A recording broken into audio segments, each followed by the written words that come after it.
champion. I initiate teamwork and build entrepreneurship. We want to encourage our folks that we're working with, and is there something they love doing, something they're good at? You can plant seeds of entrepreneurship in the work you're doing, y'all, because we're living in a society where everybody's dependent on working. Sometimes the greatest workers came from ideas that they started on their own, that entrepreneurship. We're not fanning that fire in small communities anymore. But when I grew up, we had a cab stand, we had a little grocery store, we had the barber shop. Those were all entrepreneurs. And we're not fanning that fire for our young people anymore. We're encouraging them to just go learn how to work for somebody else. Let's encourage them to be independent. So that initiate is important. Verbalize success.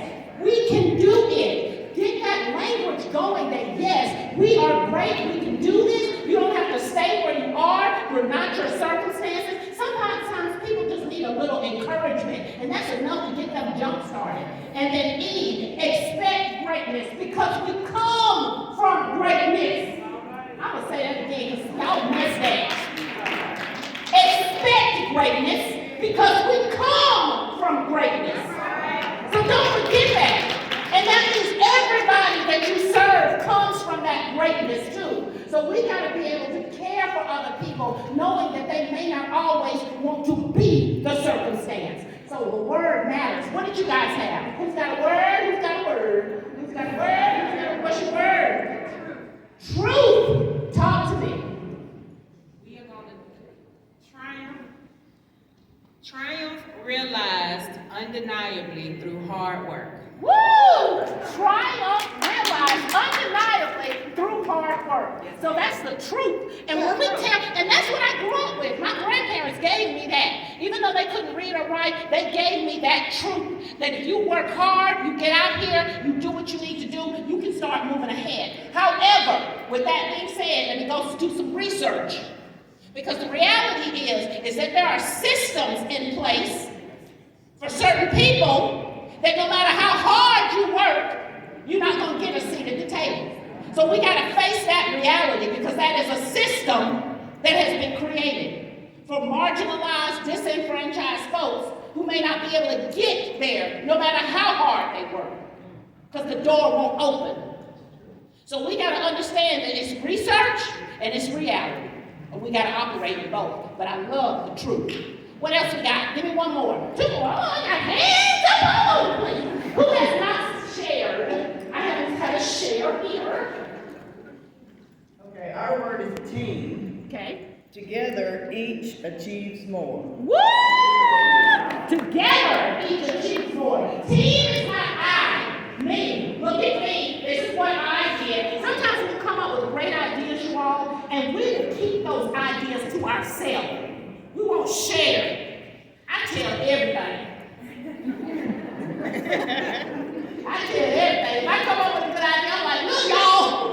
That's how we need to be, because that's how a team learns to grow. Okay, what you got? All right. Our word is serve, sustaining, energetic, respectful, valuable employees. Wow. Sustaining.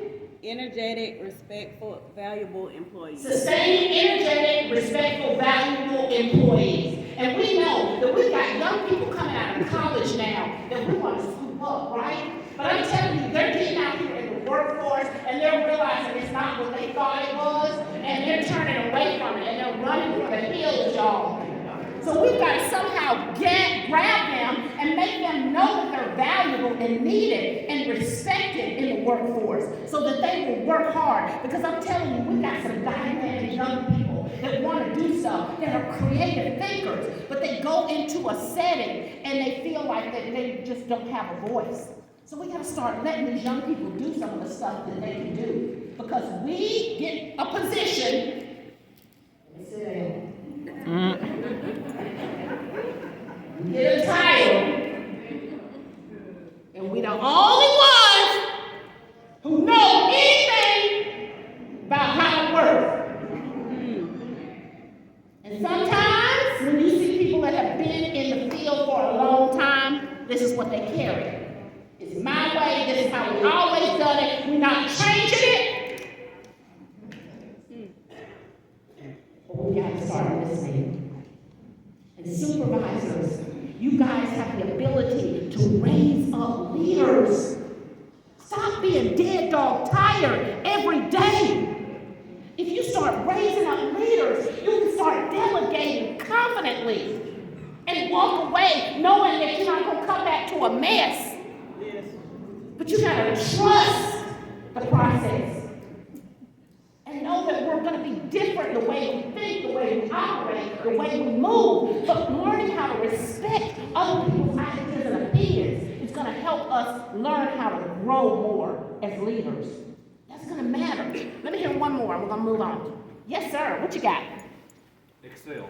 Excel? Examine ourselves, X out obstacles, negatives, count positives, encourage everyone, and love. That's it. Excel. That's good. Let me see that one if you don't mind. Examine ourselves. It starts with me. Am I a good leader? Do I have gaps that I need to get rid of? Because I'm telling everybody else to be on time and I'm late every other day. Get these reports in, and they hunt my papers.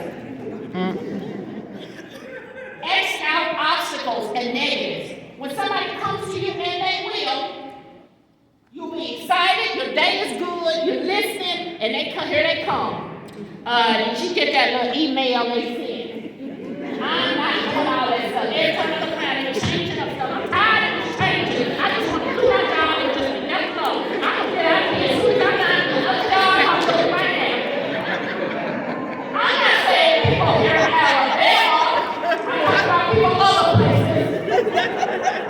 So we're going to have to X out obstacles and negatives. And then count the positives. You guys, here's a positive. If you have a client and they're late every single time that y'all have a meeting scheduled or they don't show up, if they come early one day, even if it's 2 minutes early, let's celebrate that.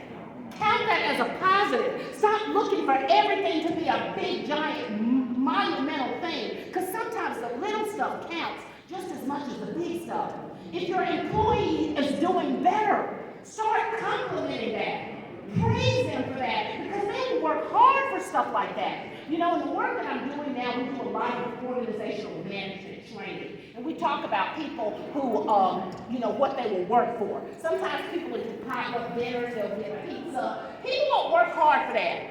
But if you say you can leave 5 minutes earlier, if you come in, they will work their little behind off for that 5 minutes. So what they're realizing is organizations are spending extra money for things that they don't need to spend it. So step back and look, what are your folks willing to work for? If they come in early, could they leave 10 minutes earlier? Is that something you could work out? Find those things that they care about, and that's what you provide. Because they'll work hard for that little extra time. Because in their minds, they're getting off early, but they really did more work. When you sit back, you're like, oh, wait a minute. It's 4:15, but I got here at 4:30 a.m. So you gotta look for those little things. And then finally, he said encourage everyone. Lifting people up, saying something positive. I want you to look at one person and I want you to tell them something positive. You are wonderful because, I'll give you something to start with. Look at somebody, say you are wonderful because